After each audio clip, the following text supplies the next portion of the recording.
Hello everyone, কেমন আছো তোমরা সবাই? আশা করি ভালো আছো। তো আমরাও ভালো আছি। তো দেখো সকাল সকাল উঠে জল চলে আসলো টেপে, তো জল ধরছি আমি, কেননা ধান ভাপ দেবো বলে। তো সকালবেলা উঠে বসলাম, শাশুড়ি বললো যে ধানটা ভাপ দিয়ে নাও, আমার হয়ে গেছে সেদ্ধ করা, এবার তুমিও এক বস্তা সেদ্ধ করে নাও।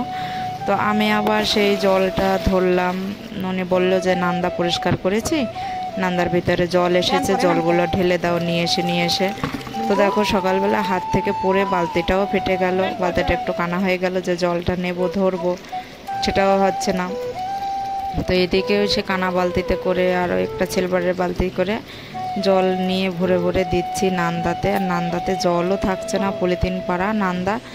আর এদিকে দেখো শাশুড়ির অল্প কটা ধান ছিল, তো উনি আবার ওইগুলো দিয়ে তুলে ফেললো। তো এইদিকে আমি আবার সে ধান হাঁড়ির ভিতরে ঢেলে ধান মানে ভাপ দিতে বসে পড়লাম, কেননা ধান তাড়াতাড়ি করে ভাপ দিয়ে যাব।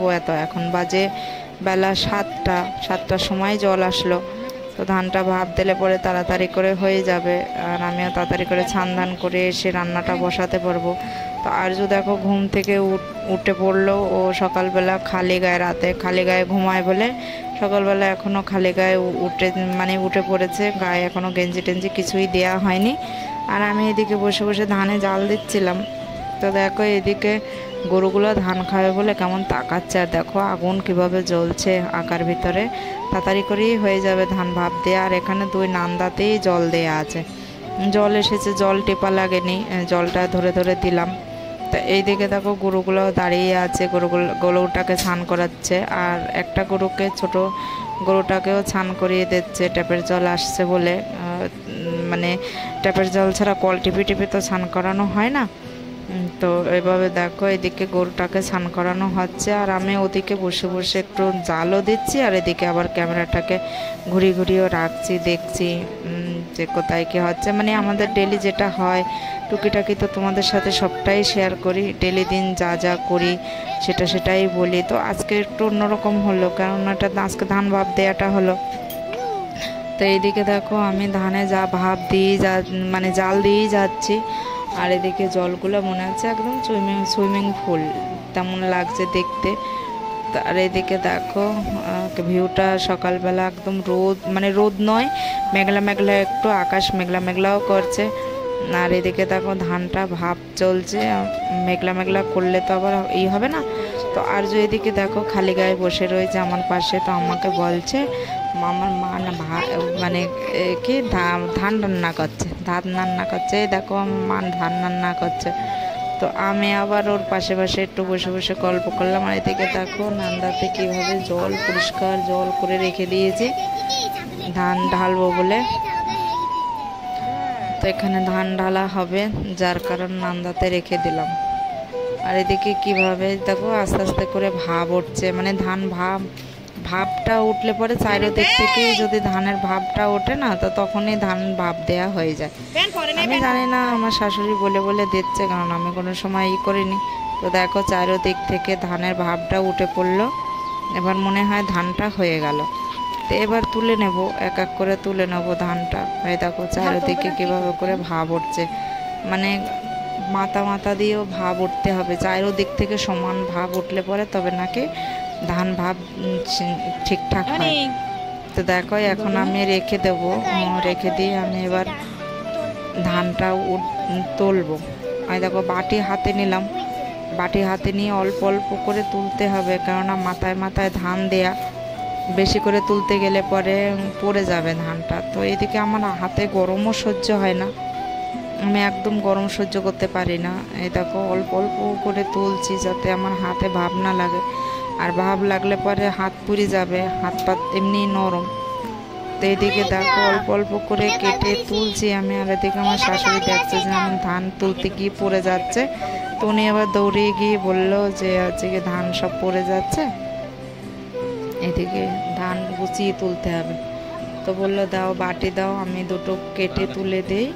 তো আমি আবার বাটিটা দিলাম, দিয়ে উনি আবার কেটে তুলে দেখিয়ে দিচ্ছে কিভাবে করে ধান তুলবো। তো এইভাবে করে ধান তুলতে হবে, তাই দেখিয়ে দিচ্ছে। অল্প অল্প যে দুটাই ওঠে সে দুটো করে তুলতে হবে। তো আমি সেদ্ধ ফেদ্ধ কোনো সময় করিনি, তো আমি ওসব জানিও না। আর এদিকে মানিকের বাবা দেখো ঘুম থেকে, আমি ঘুমিয়েছিল, ঘুম থেকে ডেকে তুললাম।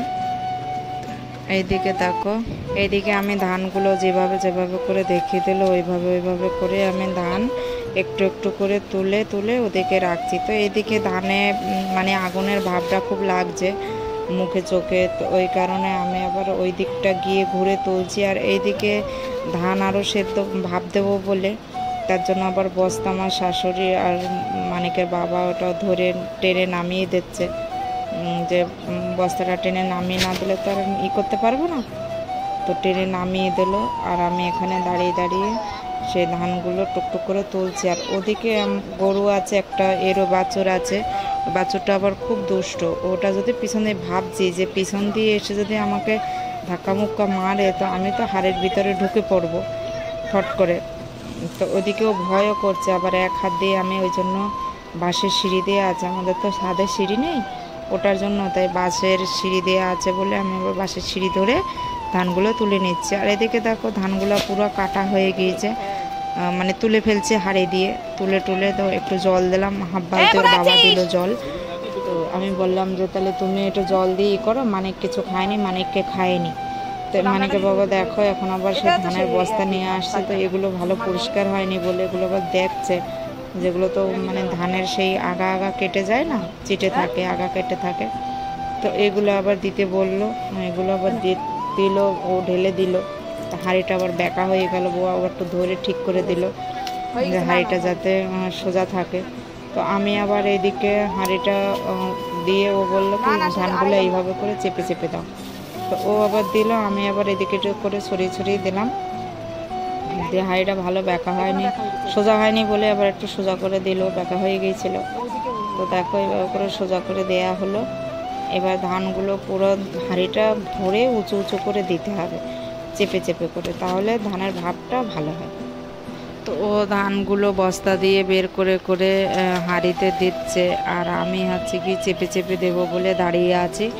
তো অল্প অল্প করে বাটি করে তুলে তুলে দেয়া হচ্ছে হাঁড়িতে, কেননা চেপে চেপে না দিলে পরে ভাবটা ভালো হয় না। তো দেখো বাটি ভরে ভরে দেয়া হচ্ছে, আর আমি এসে এখানে হচ্ছে গিয়ে চেপে চেপে দিচ্ছি, কেননা চেপে চেপে না দিলে পরে হাড়ের ধানটা মানে বসবেও না, ভাবটা ফাঁপা থাকলে পরে তো ভাবটা ভালো হবে না। তো এইভাবে চেপে চেপে দিয়ে একটু চারিদিক থেকে যাতে পড়ে না যায় ওইভাবে করে ভালো করে চেপে চেপে দিচ্ছি আমি। আরও এক এক বাটি করে তুলে তুলে দিচ্ছে, যে দেখো তুলে তুলে দিচ্ছে। আমি এবার মানিককে মানে এগুলো দিয়ে ওর বাবাকে বলছি যে তুমি এগুলো করে তুমি একটু করো, আমি মানিকের ভাত দাও, জাল দাও আর কি। আমি মানিকের দুটো খাইনি, কারণ ও সকাল থেকে কিছুই খায়নি, বেলা 9টা বেজে আসলো, ওই কারণে তো ওকে আবার আমি খাওয়াবো বলে তো নিয়ে যাব। তো দেখো এইভাবে করে ধান ভাত দেওয়া হয় গ্রামের বাড়ি, আগে ধানটা ভাপ দিয়ে তারপরে ভিজায়। তো এইদিকে দেখো আমার শ্বশুর আবার ধান, আমাদের ধান আবার ভাত দিয়ে সেদ্ধও হয়ে গেল, মানে আবার বসে বসে সে বস্তায় করে ঢুকাচ্ছে ধান। আর এইদিকে আমি ঘরে আসছি, আর জুকে কোটা রান্না করে খাওয়াবো বলে, না হয় ও খেতে পারবে মানে থাকতে পারবে না, 9টা বেজে গিয়েছে, আর কতক্ষণ থাকবে, ছোট মানুষ, আমরা না হয় 12টা পর্যন্ত থাকতে পারবো, তো আর থাকতে পারে না।